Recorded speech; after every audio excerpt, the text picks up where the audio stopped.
سے بات نہیں کی تھی، اسی لیے تو پریشان کیا کہ میرے سے بات کر۔ کافی دنوں سے اپنی گفتگو میں یہ مشغول تھا، اپنے کام کاج میں یہ لگا ہوا تھا، اپنے دنیا کے معاملات میں یہ مصروف تھا، اس کو پتہ ہی نہیں تھا کہ جو ساری کائنات کا مالک ہے اس سے میں نے گفتگو چھوڑ دی ہے۔ میں اسی لیے تو اسے پریشان کیا۔ اے جبرائیل، اس کی پریشانی کے صدقے اس کی ساری خطاؤں کو معاف فرما دیتا۔ کیسا رحمان ہے وہ، پریشان بھی خود ہی کرتا ہے، معاف بھی۔ کیسی اس کی بے نیازی ہے۔ اچھا، یہ جب سارا ماجرا خود ہی پریشان کرنا، خود ہی ٹھیک کرنا ہے، خود ہی اس پہ کرم کرنا، خود ہی اس کو بیماری دے دینا، اس کا سارا نظام جب کسی اللہ والے نے دیکھا نا، جب میاں محمد بخش صاحب رحمۃ اللہ تعالیٰ نے اسی بات کو دیکھا، جب وہ یہ سارے معاملے کو دیکھا تو آپ کی روح تڑپی۔ آپ ماتے اے تن میرا کنگی ہوئے ہیں، اے تن میرا زلف مہی دی واواں۔ اچھا، کیونکہ وہ ایک سوال ان کے اندر ایک وہ چیز پیدا ہوئی جس سے ان کے اندر نا اللہ والے جتنے بھی ہوتے ہیں نا، یہ غیر شرعی بات کرتے نہیں، جب بھی قرآن بات کرتے ہیں یا قرآن کی بات کرتے ہیں یا حدیث کی بات کرتے ہیں، بات سمجھ آنے کی ہوتی ہے۔ چونکہ موضوع میں نے اور چھیڑا تھا، بات کہیں اور نکل گئی، اس کو سمیٹتے ہوئے بس یہ کہتا ہوں کہ آخر میں ایک بات کہتے ہیں جی سونا میرے دکھ وچ راضی۔ جب دیکھتے ہو پتہ ہے کہ مالک نے پریشان کیا ہے، مالک نے پریشان کیا ہے، مالک نے دکھ دیا ہے۔ ہمارے سامنے بندہ رہتا ہے، ساتھ کاروبار کرتا ہے، ساتھ نوکری کرتا ہے، پڑوس میں رہتا ہے یا دائیں بائیں رہتا ہے، عزیز و اقربا میں سے کوئی بھی ہے، اچھا خوشحال ہے، کھاتا بھی زیادہ ہے، پیتا بھی زیادہ ہے، رہتا بھی اچھا ہے، ساری آسائشیں اس کو ساری آسائشیں اویل کرتا ہے، دنیا کی کبھی پریشانی بھی نہیں آتی، اور ساری نمازیں پڑھتے ہیں، قرآن پڑھتے ہیں، نیک عمل بھی کرتے ہیں، پریشانی بھی ادھر آتی ہے۔ اسی لیے تو بزرگان دین نے جب یہ سارا ماجرا دیکھا تو دو لفظوں میں بات کو مکمل کر دیا کہ جی سونا میرے دکھ وچ راضی، میں سکھ نو چلے ڈاواں۔ کہ مالک اگر تو مجھے پریشان کرنے پر راضی ہے تو میں سارے سکھوں کو جلا دیتا ہوں۔ دیکھنی تو اس کی رضا ہے نا۔ تو میرے بھائی، مسلمان ہونے کے ناطے کبھی پریشانی آ جائے، کبھی دکھ آ جائے، کبھی تکلیف آ جائے، کبھی مصیبت آ جائے تو اس کی عطا کی ہوئی مصیبت پر شکر کرنا، اپنے گناہوں کی ندامت کرنا، اسی کا نام تو ایمان ہے، کسی اور چیز کا نام ایمان نہیں ہے۔ اور دکھ کی حالت میں اور تکلیف کی حالت میں اور تنگ دستی کی حالت میں یہ کہہ رہے ہیں میں نمازیں بھی چھوڑ دیتا ہوں، میرا کیا قصور ہے، میں نے کون سا گناہ کر لیا اتنا بڑا؟ میرے بھائی، یہ کفر یا کلمات ہوتے ہیں، ان سے اجتناب کرنا چاہیے، خیال کرنا چاہیے۔ اللہ کی طرف سے بندے کو پریشانی آتی ہے، مالک کی بندے کی پریشانیاں دور کرتا ہے۔ بلکہ میرا تو یقین یہ ہے، میرا ایمان اس بات پہ ہے کہ مالک جس کو پریشان کرتا ہے کرم بھی تو اسی پہ کرتا ہے۔ پہلے مالک کی زبان پر ایک نام تو آیا، وہ کوئی موسیٰ علیہ السلام رستے سے گزر رہے تھے تو گزرتے گزرتے ایک شخص دیکھا جس کے پاؤں کٹے ہوئے ہیں، ہاتھ بھی کٹے ہوئے ہیں، اور خالی جسم کا ایک حصہ اور کسی مکان کے کونے میں پڑا ہوا ہے۔ موسیٰ علیہ السلام قریب سے گزرے اور گزرتے گزرتے کہتا ہے موسیٰ تو اللہ کا نبی ہے اور ہے بھی کلیم اللہ، باتیں بھی مالک سے کرتا ہے، ذرا میری بات تو سن جا تو۔ موسیٰ علیہ السلام قریب کھڑے ہوئے، عرض کی واہ مالکہ تیرا کیسا نظام ہے باری تعالیٰ، اس نے کیا کیا اللہ تو ہی بہتر جانتا ہے، ہاتھ بھی نہیں اور پیر بھی نہیں ہے، ٹانگیں بھی کٹی ہوئی اور بازو بھی کٹے ہیں، پھر بھی زندہ، اور پھر بھی دیکھ باری تعالیٰ تیرا بندہ، اللہ دیکھ یہ بھی تو تیرا بندہ ہے اور وہ بھی تیرا بندہ ہے جس کو اللہ آسائشیں عطا کرتی۔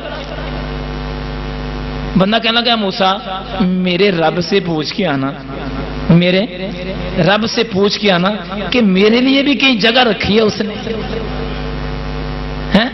میرے پوچھنے کا انداز دیکھیں کہ میرے رب سے پوچھ کے آنا، کوئی اس سے کہے تو صحیح کہ میرا ہے، کوئی کہہ تو دے، وہ تو منتظر ہے کہ کوئی بندہ میرا مجھے کہے کہ میرا، کہ بس رب میرا۔ مالک ماتا تو ایک مرتبہ کہہ میرا، میں کہتا ہوں گا میں تیرا میں تیرا میں تیرا میں تیرا۔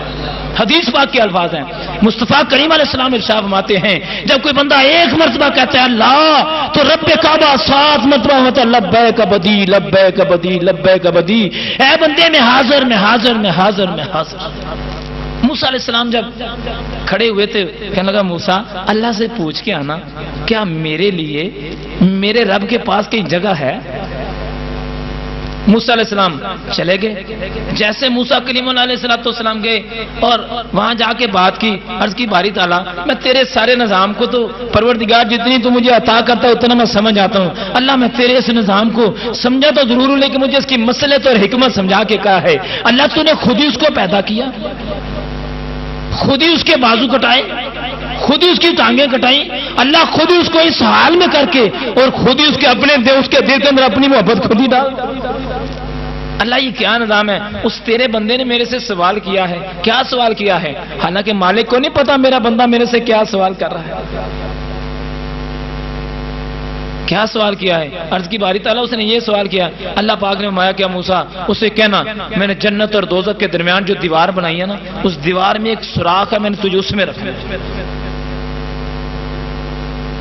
سوچنے والی بات یہ ہے جس کے پیر بھی نہیں ہیں اور ہاتھ بھی نہیں ہیں اس بیچارے نے کیا گناہ کیا ہوگا. لیکن بھائی سوچو مالک کو بری لگے تو ایک بات ہی بری لگ جائے اور اچھی لگے تو ایک بات ہی اچھی لگ جائے.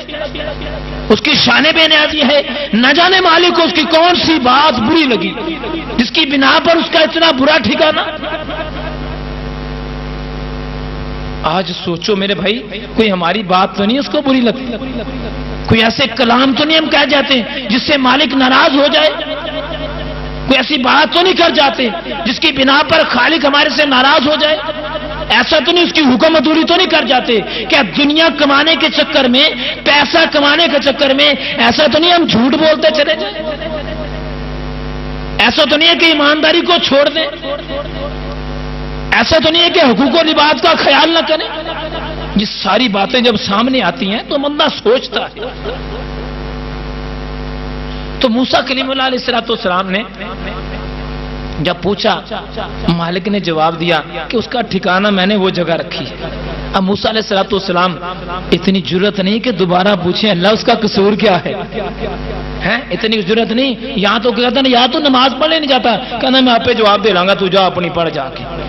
وہاں پر انبیاء کی جرت نہیں ہے کہ خالق کی بارگاہ میں جواب دے سکے.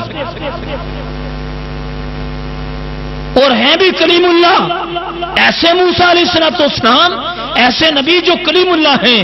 روح زمین پر نبی پاک علیہ السلام کی ذات اقدس کے بعد اگر کسی نے مالک سے پیار کیا ہے تو میرے موسیٰ کلیم اللہ نے کیا. ویسے تو تلک الرسل فضلنا بعضهم علی بعض، ہر نبی کا رتبہ اعلیٰ سے اعلیٰ ہے، ہر نبی کی شان اعلیٰ سے اعلیٰ ہے، لیکن کمال میرے مصطفیٰ کی شان ہے. تو موسیٰ علیہ السلام نے جب پوچھا مالک نے فرما دیا.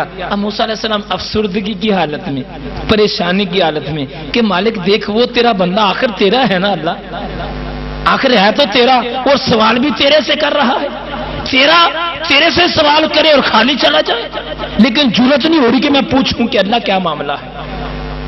اللہ تیرا مانگتا، دل میں سوال، دل میں خیال کرے اللہ تیرا مانگتا، تیری بارگاہ میں سوال کرنے والا اللہ تیرا مانگتا اگر خالی چلا جائے تو باری تعالیٰ کیسا معاملہ ہے؟ کیا کہے گی دنیا کے مالک کا بندہ مانگتا مالک کی بارگاہ سے خالی آ گیا.